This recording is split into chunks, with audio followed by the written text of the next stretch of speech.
Saya geraknya di produk kulit, produk jadinya, bukan setengah matang, produk jadi fashionnya. Jadi ada tas, ada sabuk, ada jaket, ada sepatu, dulu sepatu, sekarang sudah berhenti. Ya produk pokoknya kulit, yang dikemas kulit. Semua kulit sapi, yang paling banyak adalah kulit sapi kita. Ya, tapi kita bervariasi juga, kita ada kulit ular, ada kulit buaya, ada biawak juga. Ya, tapi biasanya untuk pesanan acara-acara pakai sapi. Ya, sapi itu yang polos, kalau yang buaya itu yang ya ada pentol-pentolnya itu, kalau ular ada sisiknya, kalau biawak, small buaya itu biawak, itu ada ya kayak apa garis-garis gitu. Kalau usaha pure, brand saya John Anglo, makanya saya sering dipanggil John. Awalnya dari situ sih sebenarnya.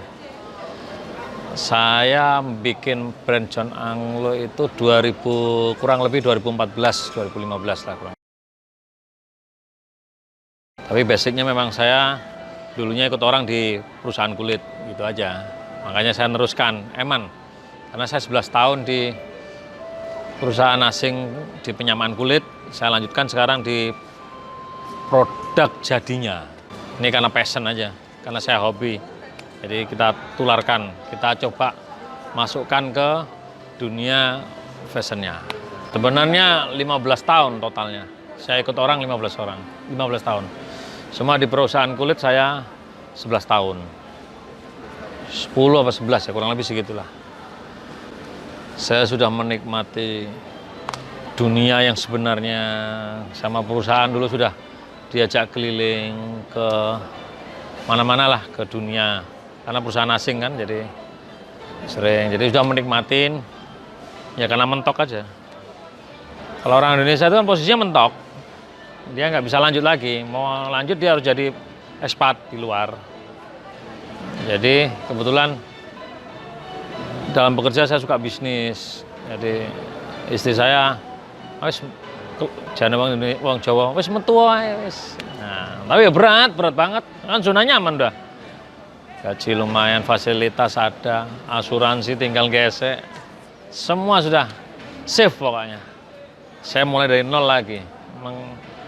Dari nol ya kayak sinetron aja. Jadi merangkaknya luar biasa.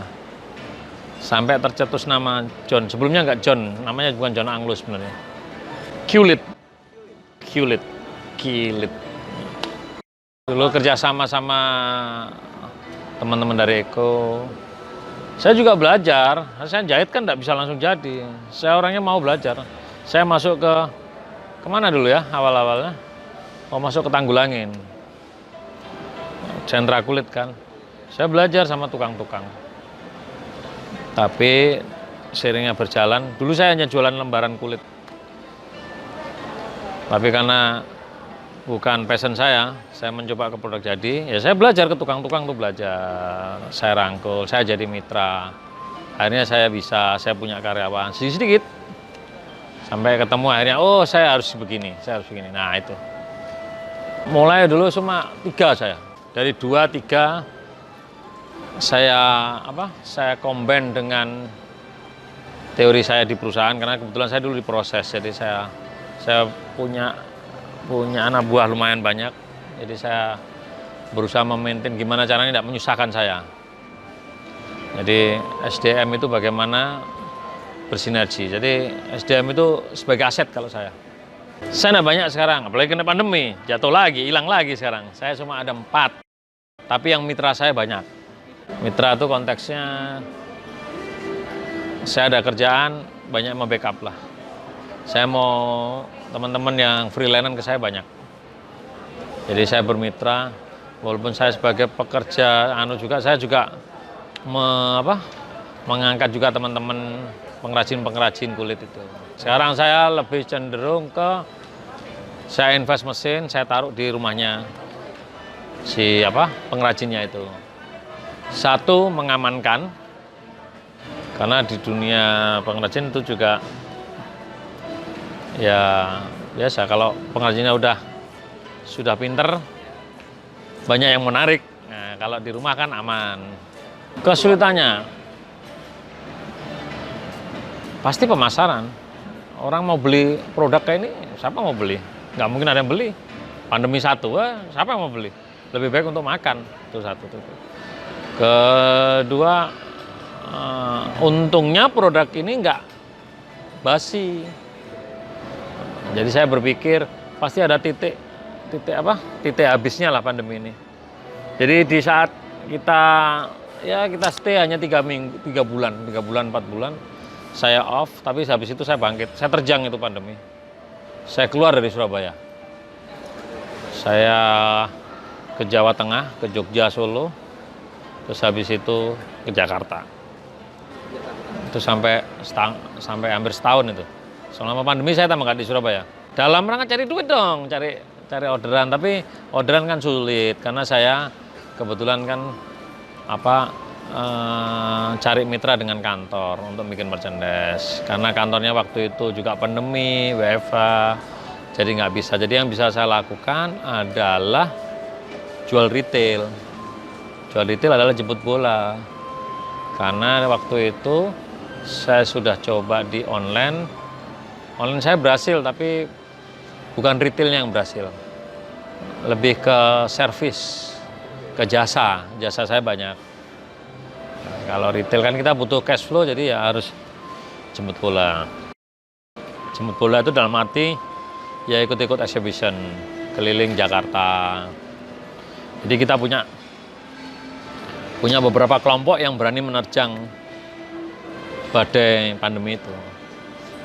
Prinsipnya simpel kok, di saat kita tetap eksis, nanti pada waktunya saya tetap langsung udah siap. Banyak teman-teman itu di awalnya karena nggak eksis, dia mau merangkak ragu-ragu terus. Itu sih, sebenarnya percaya bahwasanya pandemi ini akan selesai. Nah, itu aja. Kalau sekarang kan dalam peralihan. Dalam peralihan, banyak orang berdiam diri, saya nggak mau berdiam diri, saya harus terjang.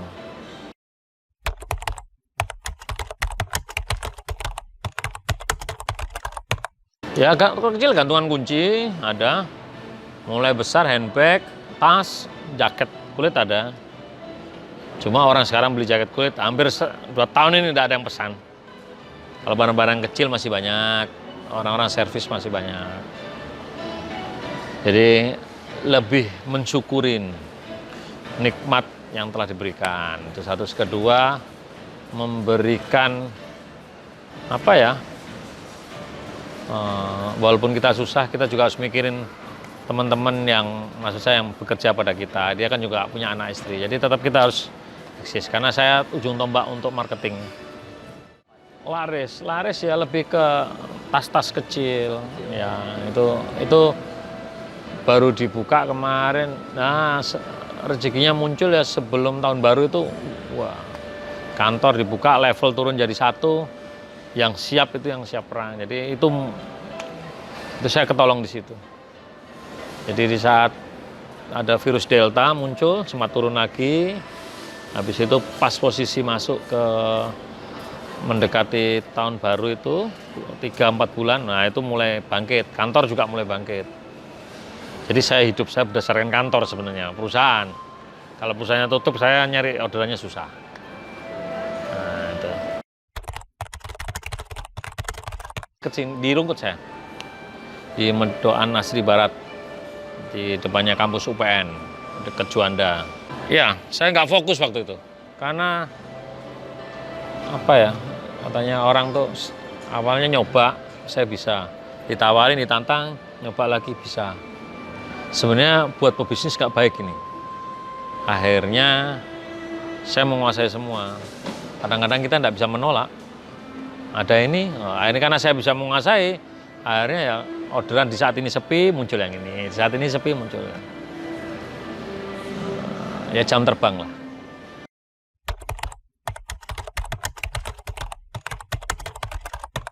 %80. Saya sampai jualan es. Jualan es keliling pakai mobil saya. Mobil saya buka, itu satu, terus kedua, tapi saya ketolong ini hari raya Idul Adha. Hari raya saya jualan kambing, jualan sapi. Jadi ada investor yang mempercayai saya untuk berjualan itu. Jadi ketolong, masih jalan tuh masih saya dapatkan lah. Di saat ya mungkin 3-4 bulan sebelumnya memang saya jatuh semuanya. Saya sampai tutup divisi sepatu saya tutup.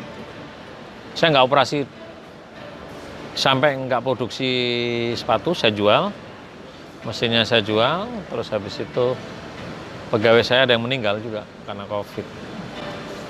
Jadi saya tutup. Padahal cikal bakal saya masuk, karena dulu saya di perusahaan sepatu kulit itu, awalnya sepatu, akhirnya saya tutup. Kalaupun sekarang ada jualan sepatu ya sisa-sisa ini, asal laku aja. Habis, karena udah waktu itu udah delta, udah panas, saya jualan es. Jualan es keliling, yang mencobalah, ternyata bukan di situ passion saya. Ya otomatis berhenti, dikasih pengertian. Pasti itu, dikasih pengertian. Semua saya berusaha ngasih orderan kecil-kecilan, ya sebisa mungkin. Karena waktu itu ingat banget, wah kalau pandemi itu dahsyat ya. Anak saya dua-duanya, sebenarnya satunya pengabdian, minta kuliah waktu itu, pandemi awal. Wih, jungkal balik. Jadi pandemi awal saya menguliahkan anak 2, masuk kuliah. Alhamdulillah sekarang sudah semester 4 dua-duanya. Kalau bercerita pandemi ini flashback ke kita masing-masing, ke semua orang. Ada beberapa yang nikmat tiada duanya kita lolos dari pandemi. Tapi saya melewati juga, saya kena pandemi, kena COVID juga. Saya waktu di Jakarta, saya kena di Depok. Jadi sudah saya lewatin semuanya itu. Cuma bukan menjadi hambatan. Jadi COVID mungkin memang jalannya harus melewati, ya terlewati. Habis itu saya pulang, istirahat, rehat. Saya tidak melakukan aktivitas karena akhirnya sampai setelah itu balik, saya belum keluar kota sama sekali. Padahal saya biasanya sebulan bisa 3 pulau saya lampaui. Sekarang sudah mulai lagi. Sekarang enggak dulu saya ambil. Saya lagi hunting di Surabaya sekitar aja. Iya, saya jadi sama teman-teman yang berani, kita sewa bareng-bareng, terus kita berjualan. Jadi saya kadang-kadang ya membantu teman-teman jadi EO dalam EO lah. Jadi siapa yang berani, ayo. Terus kadang-kadang kita mengerjakan, sampingan saya banyak, pas tadi MC, kalau pas jualan ya jualan. Aslinya saya desain, Mas. Saya yang desain, suka desain. Di saat pandemi, saya masih ketolong juga anak-anak mahasiswa yang konsultasi. Jadi, selain saya ini juga saya memberikan pencerahan tentang kulit. Anak-anak desain produk itu biasanya bikin ke kita, bikin custom. Ya, beberapa kampus datang ke kita, itu ketolong juga itu.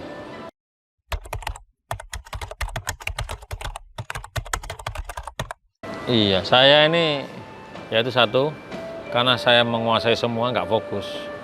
Harusnya fokus. Jadi kadang-kadang anak mahasiswa konsultasi saya yang nggak fokus ini saya informasikan. Kalau bisa fokus satu produk, tapi karena pada waktu itu ada brand kita bikinnya ke kita, saya di belakang layar. Saya lebih di belakang layar, walaupun saya punya brand John Anglo. Produk-produk di sini kadang-kadang nggak saya stok John Anglo, kosongan. Karena reseller saya main reseller, jadi banyak orang menjualkan barang-barang saya. Kalau keunggulannya, saya bisa custom. Custom itu maksudnya bikin satuan. Saya bisa nerima itu. Jadi banyak customer saya yang custom ke saya banyak. Saya terima, saya punya pekerjaannya custom, desainnya bisa ke saya. Terus habis itu semua produk yang beli ke saya bisa diservis. Kalau ada masalah, saya garansi selamanya. Terus kedua, kalau punya produk yang brand, Anda ngomper sama brand terkenal apapun, dia punya masalah, silahkan servis ke saya. Jadi saya di rumah banyak brand-brand terkenal yang terkelupas, nanti saya ganti kulit asli, mereknya saya pasang lagi. Jadi kalau bedanya adalah saya bisa custom sama reparasi. Tapi produk massal saya juga bisa. Ya itu. Kalau di Jogja saya taruh di toko ada 1-2 toko di Jogja. Tapi kalau di Surabaya di hotel-hotel ada beberapa hotel. Yang terakhir ini di toko oleh-oleh Bu Rudi di Dalam Husada, toko oleh-oleh. Jadi saya lebih ke naruh. Jadi ke kantor-kantor dinas, kebetulan saya binaan orang-orang dinas. Jadi orang dinas yang punya galeri saya naruh. Jadi barang saya banyak modal berhenti. Karena untuk mengeksplor. Ya, jadi dengan mengeksplor gitu kita menjual nama kita, terus kita bisa promosi. Kadang-kadang kita muncul pas gak ada kerjaan, pas gak ada apa, ada orang nelpon, saya pesen ini. Nah, jadi saya menyebar virus sebenarnya. Di kantor-kantor dinas, di kantor Pemkot Surabaya, di provinsi beberapa tempat saya taruh memang barang-barang saya. Ya bukan apa-apa, hanya untuk memberikan ini loh, ada saya di sini, nah gitu aja. Jadi lebih cenderung ke apa? Virus memperkenalkan dengan cara yang beda lah. Saya mancanegara sebenarnya beberapa kali disuruh, tapi nggak tahu ya. Saya sering dibawa barang saya, sering dibawa keluar. Agen-agen sering datang. Kalau ngomong ekspor mancanegara itu kan bisa 10, bisa 1 truk, bisa 1 ini. Saya sebenarnya sudah melewati itu. Cuma enggak langsung saya, Mas. Saya lewat agen. Kedua enggak pakai brand saya. Jadi saya di belakang akhirnya. Untuk saat ini saya lebih cenderung di belakang, jadi dapur. Walaupun saya menjual brand saya sebenarnya. Saya harus menyiapkan barang itu, kalau brand saya kan modalnya nggak kecil, besar. Jadi saya nggak punya stok kayak orang-orang yang hebat-hebat itu. Enggak. Saya juga merintis, masih selalu belajar. Makanya saya masuk ke anak-anak kampus mengolah otak saya juga. Makanya saya lebih happy kalau sama anak-anak muda saya bekerja sama. Karena di situ kan desain produk kan ngeri-ngeri itu modelnya. Nah itu terpacu saya untuk mempelajari terus. Dan alhamdulillah rutin anak-anak mahasiswa kalau datang ke rumah.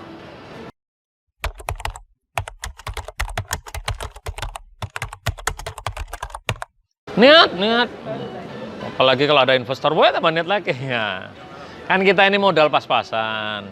Saya tidak ada modal yang luar biasa. Enggak. Modal saya keluar dari perusahaan, saya dikasih pesangon waktu itu. Terus saya bikin toko, untuk bikin toko aja waktu itu nyewa udah berapa.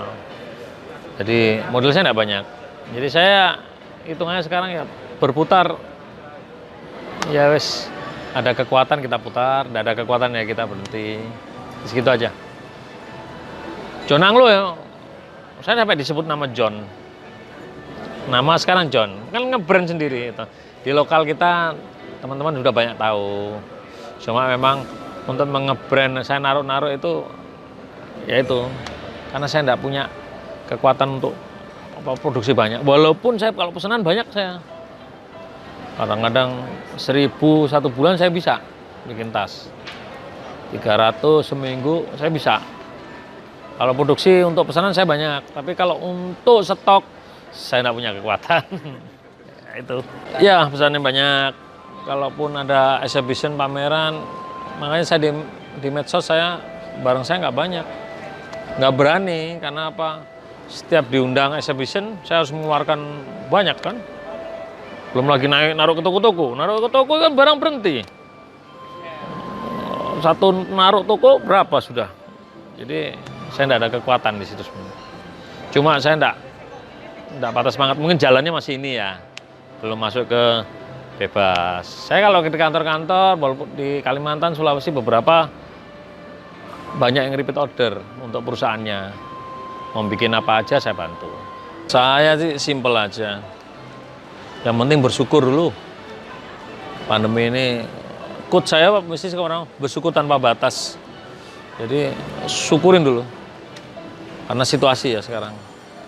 Terus kalau buat teman-teman yang baru, pilih sesuai passion. Kalau nggak sesuai passion, Anda akan mempelajari benar-benar dari baru. Ya nggak apa-apa, bisa kadang-kadang banyak orang sukses gitu. Habis itu dalam perjalanan harus istiqomah. Apapun hasilnya. Karena dengan istiqomah nanti kita akan menghasilkan nyata. Banyak orang-orang nggak istiqomah ya. Ada ini ikut, ada ini ikut, ada yang ini kita tulah. Nggak apa-apa kalau jangka pendek untuk mencari uang, nggak apa-apa, nggak masalah. Tapi untuk mengembangkan sebaiknya harus punya you mau ngapain. Ya, produknya harus passionnya itu harus kelihatan tek oh ini. Walaupun kita kena pandemi ya kemarin sempat munting, wah ini apa harus saya stop, tapi emannya kenapa? Berapa tahun saya menimba ilmu di penyamaan kulit, berapa tahun saya ini eman itu, karena saya percaya pandemi ini akan selesai. Itu aja sih, nggak ada kata lain, harus percaya, harus yakin, dan harus berani menghadapi di dunia bebas kayak gini. Saya pandemi keluar, saya ke Jakarta pandemi. Oh, zona merah saya berangkat saya sampai ada 6 tim dari Jawa Timur, dari mall ke mall, semua pakai prokes. Karena Jakarta barometer bisnis, sesepi-sepinya Jakarta itu putaran ekonomi masih gerak. Kalau Surabaya kemarin mati, Jawa Tengah di pertengahan masih oke. Jadi itu saja, bersyukur. Tentukan produknya, terus istiqomah. Ada yang lainnya enggak apa-apa sebagai sambilan. Jangan itu sebagai, wah aku pengen ini, biasa. Kalau apalagi jiwa yang baru mulai biasanya gitu. Aku pengen ini, aku pengen ini. Gue sama saya juga gitu. Saya 2 tahun itu, semua bisnis saya ambil. 2 tahun saya ambil, sampai asuransi. Tur, umroh tur, tapi semuanya saya berhasil. Ya itu, jadi tetap semangat, bersyukur itu. Yang penting bersyukur dulu. Sip, sukses semuanya. Oke.